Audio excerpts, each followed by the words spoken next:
6-cylinder engine, starter. All right here, right now. This video is jam-packed with all sorts of bits of knowledge to help you do one thing. Feed your hungry squishy brain. There's so much information packed in this video. So you can jump right to a topic. See the timeline in the description below. Welcome to Hungry Squishy Brain. This is a cab-over-engine Mack Terra Pro truck. Now let's look inside the engine.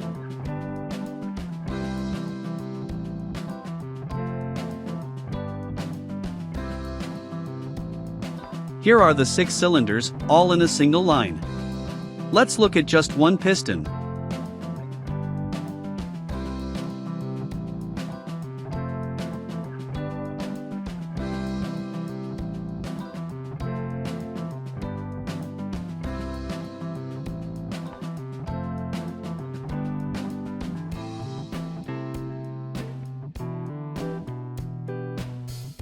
This is the actual piston, or you can call it the piston head. This is the connecting rod, or piston rod. These 3 rings make up the piston ring set. The top 2 rings keep the compression from leaking past the piston head, and the bottom ring keeps the oil fluid from going up into the combustion chamber. These 2 are the bearings for the connecting rod. This is the connecting rod bearing cap, and these are the connecting rod bolts.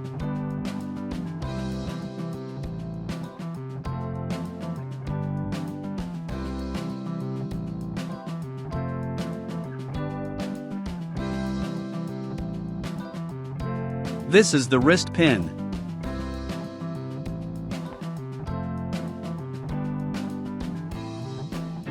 This entire assembly is the crankshaft.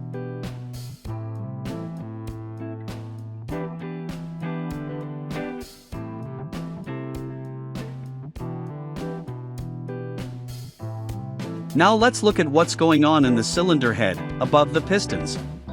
Imagine you are looking here at the cylinder head, but only the air ports are showing, and the body of the cylinder head is invisible, so then this is the opening that releases the exhaust from the cylinders, and this is on the passenger side of the truck. Now let's go around to the opposite side of the cylinder, and this is on the side of the driver. With the cylinder head still invisible, here is the air intake port. This is the opening where the combustion chamber gets its air from. Here are the 2 air intake valves. And here are the 2 exhaust valves. So these 2 valves are for like the engine breathing in, and these 2 valves are for like the engine breathing out. Now this is from the front view of the vehicle. This Mack MP7 is configured with one overhead camshaft, upon which the individual cams rotate around. The rotation of the camshaft is connected to the rotation of the crankshaft. As a particular cam rotates, it affects the rotation of the rocker arm that it is paired with. The rocker arm then pushes down on a particular valve yoke, which then pushes down a set of valves or pushes down the fuel injector. Air enters the chamber from the air intake manifold. The piston is in the downward movement and creates a vacuum, sucking the air inside the cylinder chamber. The 2 air valves also have been pushed downward, which allows the air to enter. This downward movement of the valves is because the camshaft is rotating in unison with the rotation of the piston. Let's hide the air intake valves. Here is just the fuel injector now. The piston is moving up now, and it's compressing the air, which makes the air very hot. Then the camshaft rotates and pushes the fuel injector down into the chamber, and then fuel is injected as fine spray into the very hot air, which then causes an explosion within the top of the chamber of compressed air. This explosion is what gives the engine its power, and then the piston is forced back down, which then rotates the crankshaft. How amazing is that?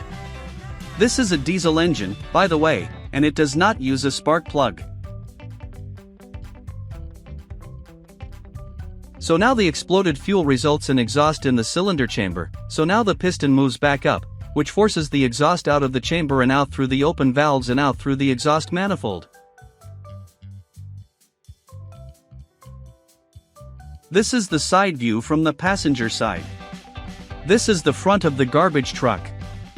This here is the crankshaft, and it powers the crankshaft pulley in the front here, and the crankshaft powers this rear gear, which is what powers the transmission and several devices that are also attached in the rear. This up here all goes inside the cylinder head.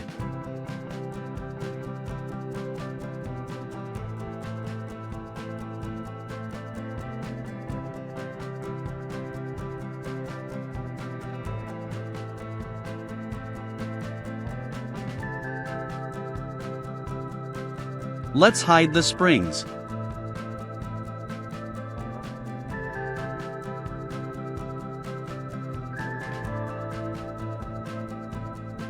Look at all of this precisely coordinated movement. Isn't this amazing?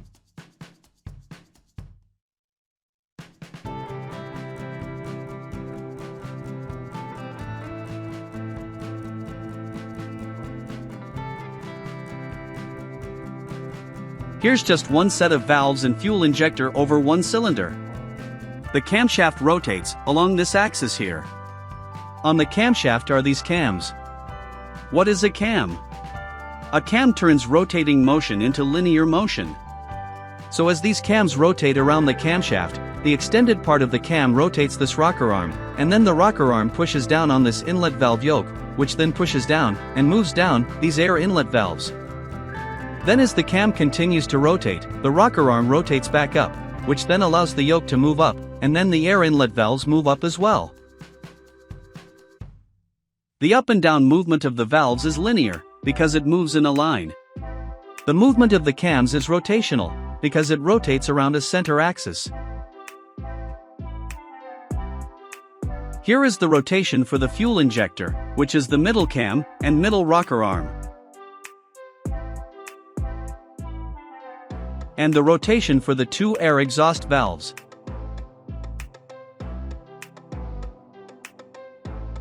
Here is the movement again, now just showing the two exhaust valves.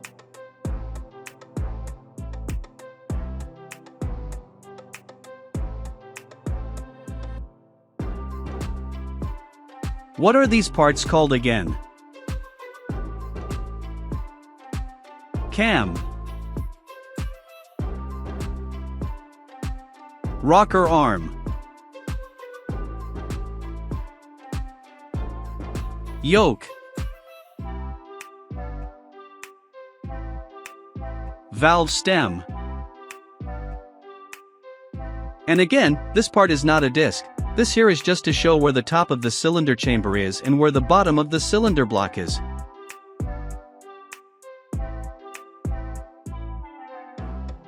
Now let's look at how all of the parts move together.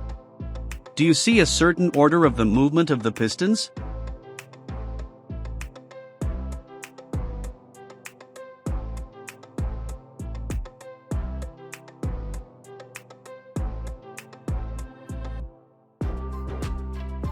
This is facing the front of the truck.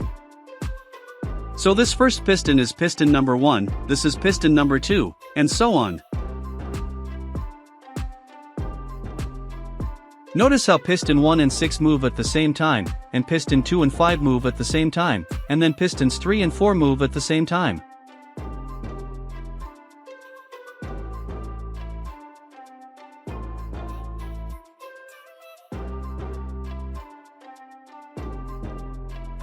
Now let's look at the firing order of each piston. Piston number 1 fires first, then piston 5, then piston 3 fires, then piston 6 fires, then piston 2 fires, and then last, piston 4 fires. This is called the firing order, so only one piston fires at a time.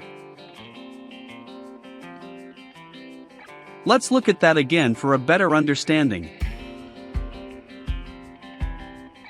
Notice how at each piston firing, the fuel injector is pushed down.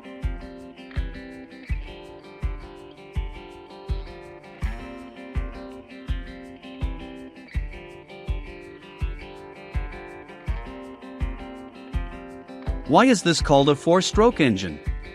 With the piston here at its top position, the air valves are open. This is stroke number 1, the air intake stroke.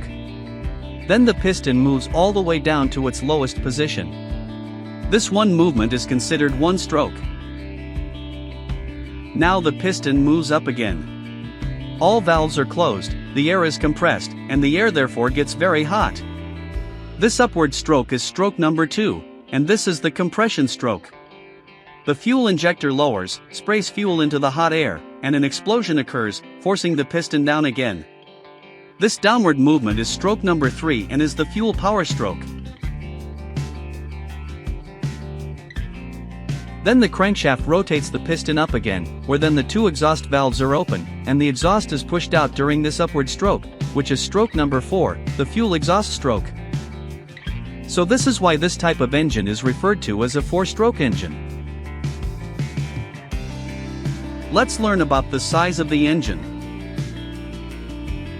What is the cylinder bore? The cylinder bore is the diameter of the cylinder, or how wide the cylinder is. For this particular engine, the cylinder bore is 4.84 inches, or 123 millimeters, wide. What is the engine stroke? As we mentioned earlier, the engine stroke is from the highest point of the stroke to the lowest point of the stroke. This particular engine has a stroke of 5.98 inches, or 152 millimeters.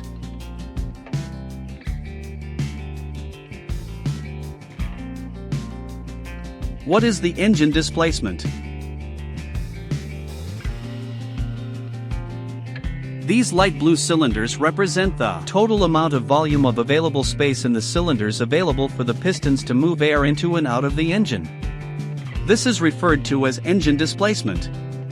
For this particular engine, the total volume within the cylinders is 659 cubic inches, or 11 liters. So this is the maximum volume of air that the engine can move through the engine, or displace.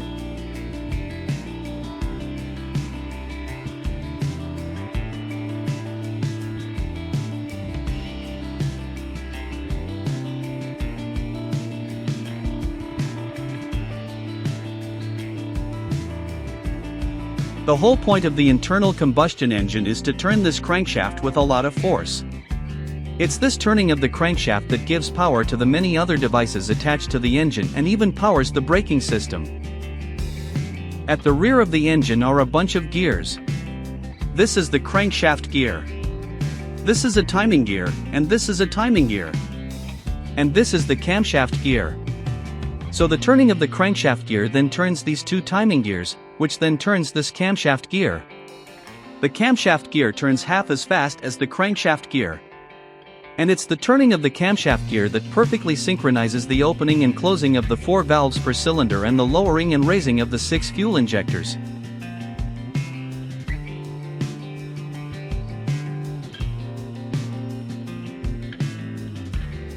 Between the timing gears and engine block is this 1/4 inch, or 6 mm, thick, mounting plate.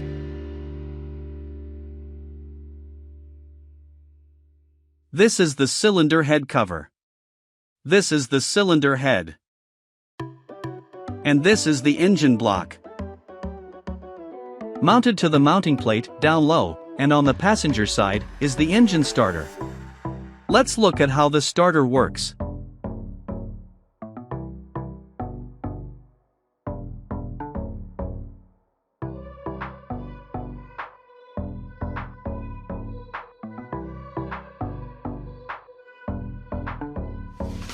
Here is the wiring.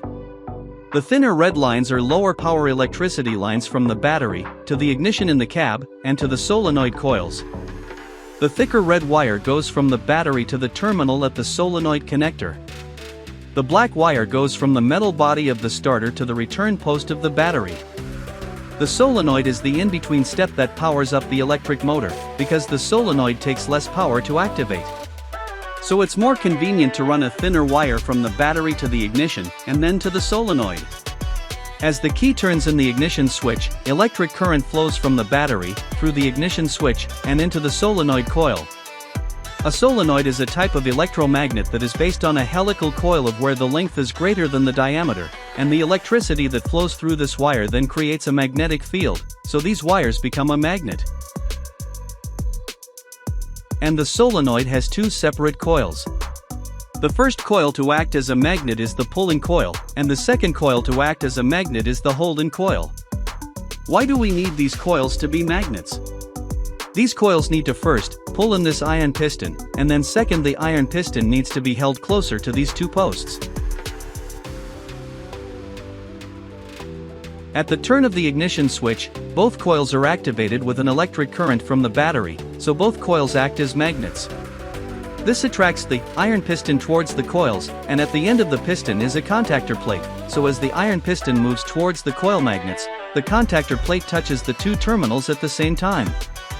Once this happens, the electric current no longer passes through the pulling coil, and the holding coil continues to stay activated.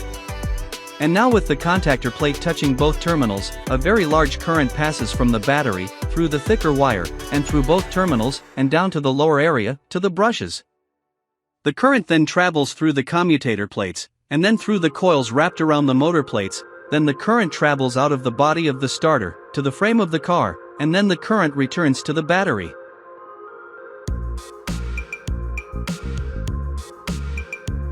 Let's look at the internal movements again. So the ignition switch is turned by the key, the current flows into both solenoid coils, which creates a magnetic force. This magnetic force then pulls the iron piston, which is connected to a contact plate, towards the two terminals. While this is happening, at the other end of the iron piston is a lever. The lever plays a critical role here because it pushes the pinion gear of the starter motor out of the starter housing, and then the pinion gear engages with the flywheel at the rear of the truck's engine. This engagement of the pinion gear with the flywheel happens immediately before the starter motor starts to rapidly spin. Then once the starter motor starts spinning, there is a set of planetary gears here spinning around the gear of the motor. Then the planetary gears rotate the main axle on which the pinion gear is mounted, so then the pinion gear spins as well, which then makes the flywheel spin, which then turns the engine. Did you get all of that? Let's look closer at the mechanical parts for a better understanding of what's going on here. Let's hide the two solenoid coils. This is the iron piston, turned yellow here to see it better. This here, turned blue for illustration purposes, is the spring that will return the iron piston back to its resting position. This is the resting position, when there is no electricity coming into the starter. When the ignition is turned on, and electricity flows through the two solenoid coils, the coils then act just like magnets. This magnetic attraction then pulls the iron piston towards the coils. When this happens, then the plate here, which is attached to the iron piston, touches these two terminal posts. This connection then allows the electric current to travel from the battery, through these two posts, and down to the commutator plate. This action is one of the key purposes of the starter. The second key action of the starter motor is on the other side, here. Attached to the iron piston is a lever. Here, the lever reaches down below, and its purpose is to push out the pinion gear. And an important part attached to the pinion is this here. This is a one-way clutch. Also importantly, is here, this shaft here has helical grooves formed into it. So when the lever pushes the pinion along this shaft, the pinion gear, along with its attached one-way clutch, both rotate along the helical grooved shaft. This then makes the pinion gear rotate as well. Now let's get a better understanding of the one-way clutch and pinion gear. This circular part here is the one-way clutch. The one-way clutch is attached to the pinion gear.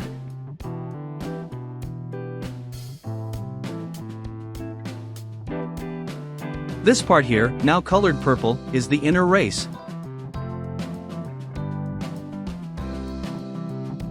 These red cylinders are the rollers, which are set inside of these channels. The rollers are attached to springs.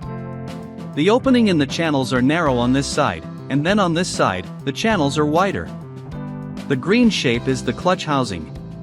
When the starter motor turns the shaft, power is transmitted by friction, from the inner race, to the rollers, and then to the clutch housing. The clutch housing is attached to the pinion gear, and therefore, the pinion gear rotates in this direction, with the rotation of the clutch housing.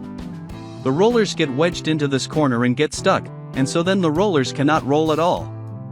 So that means that because of friction, the shaft, the inner race, the rollers, and the clutch housing are all locked together, along with the pinion, and all of these parts turn together. Now when the flywheel turns, which occurs when the engine starts, then power is coming from the engine to the flywheel. So when the flywheel rotates with power, that then turns the pinion, which then turns the clutch housing, but this time, the inner race does not turn, because there is no tension, or no friction, with the rollers. So then the main motor shaft does not turn.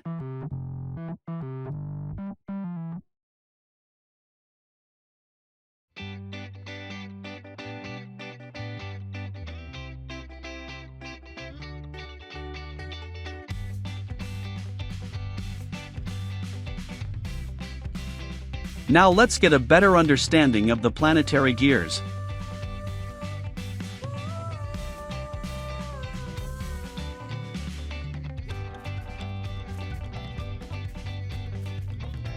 This configuration of gears is easy to understand when referred to as planetary gears, because this is then the sun gear. And these three are the planet gears. And this is the outer, stationary gear, which means this outer gear does not turn. So the three planet gears rotate around the central sun gear. The force of the turning comes from the sun gear, so the sun gear is what is turning the planet gears, and the sun gear turns from the power of the turning motor that it is attached to. So why use planetary gears here, and not just run the axle from the motor out to the pinion? The beauty of planetary gears is that it reduces the speed of rotation coming out of the motor, and then it also increases the torque, or turning power, of the motor. Then the three planetary gears are connected to this carrier disc, which is then connected to the helical shaft.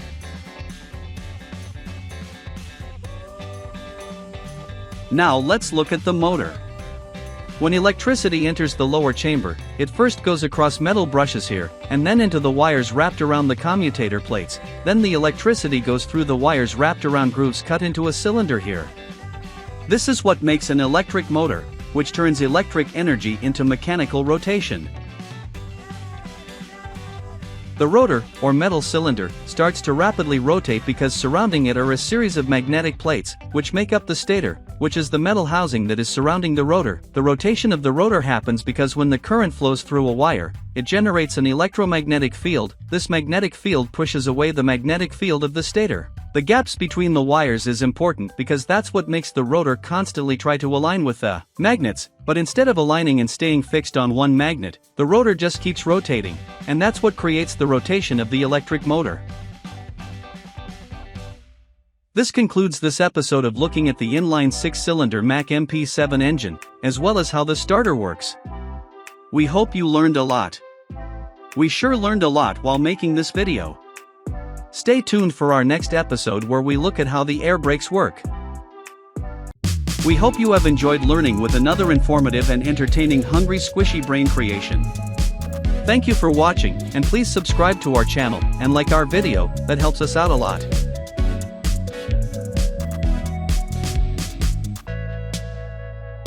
Hungry squishy brain.